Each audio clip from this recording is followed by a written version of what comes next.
Steve Carroll, you are Head of Industry Relations at realestate.com, which is the Rightmove equivalent in Australia.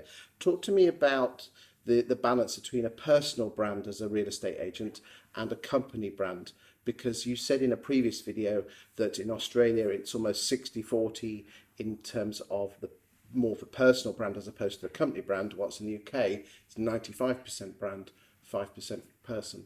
Talk to me.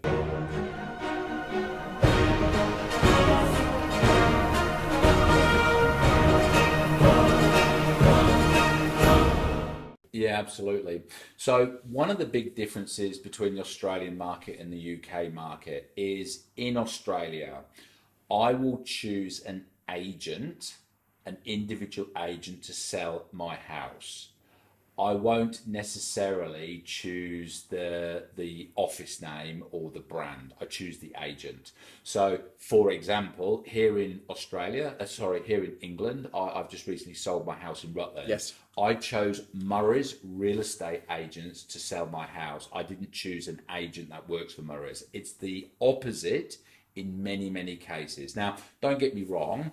An agent is in many cases what the seller is looking for, but they want to make sure, they want to have comfort that the agent is working for a reputable brand. So the office brand, still very Gives important. credibility. Pardon? Gives a coat of credibility. Absolutely, absolutely. So for example, Gavin Rubenstein is one of the top agents for Ray White. People will choose Gavin because of who Gavin is. The fact that he works for Ray White just gives that extra piece of... Why doesn't he go and set up by himself, though? Well, he probably will at some point. And so what's really interesting is because of social media has made it so much easier for the likes of Gavin to build their own personal brand. And realestate.com.au, we also have products that enable individual agents to enhance their personal brand. Yeah. So it's not all properties on. No, it's not. So every single agent on realestate.com. So every single agent in Australia, every single agent has an agent profile. So not a company profile. No, a company profile as well. Yeah, but an agent profile. Because we don't get that in the UK. No. So for example, let's just say Ray White New Farm. Yeah, so New Farm's the suburb and Ray White is the brand. Let's just say Ray White has 20 agents. All of those 20 agents will have an agent profile on realestate.com.au. So it's a bit like a LinkedIn profile that sits on realestate.com.au. Now, Ray White New Farm, the group, will also have a company profile. So you have both. Yeah. Now, what you can do with your agent profile, two things you can do, Chris. Number one, you can make sure it's the best completed profile that's possible, but you can also boost it. Like you can boost your advertising on Facebook, and it costs you money to do that. So, what does that look like? Is that so when people are searching for properties? It's just bigger. It's just ranking, and it's bigger. Okay. Yeah.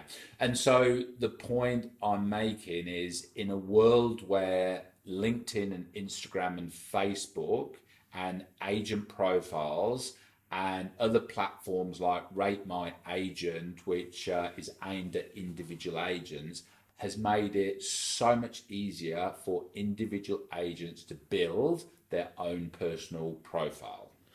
What does building a good personal profile look like on social media?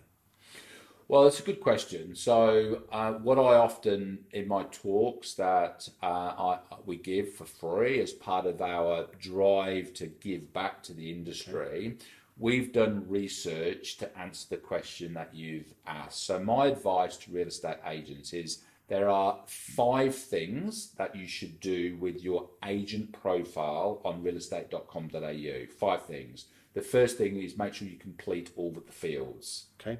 The second thing is make sure you project an image that you work for a reputable company. Yeah. So that we talked about the Real Estate Institute of Queensland, or so if you're working for Ray White and they're part of the Real Estate Institute of Queensland, make sure that's on your profile.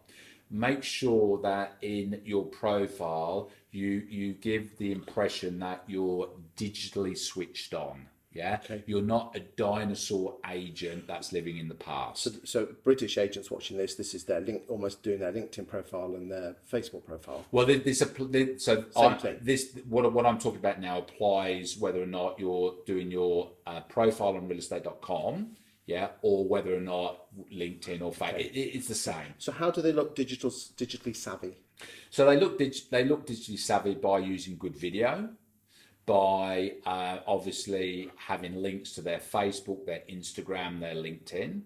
And they're all things that would suggest to a potential seller that is looking to use the agent that, hey, this agent is moving with the times. Okay. And the two other things that are really important. Number one, it is, as an agent, you need to put over in your digital footprint that you care about the community. You're part of the community.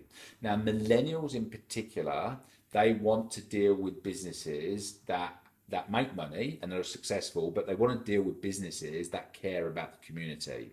And the last thing is ratings and reviews. So get your Facebook recommendations and your Google reviews up to date, or make sure you've got some, because that's all part and parcel of building a solid, strong digital footprint.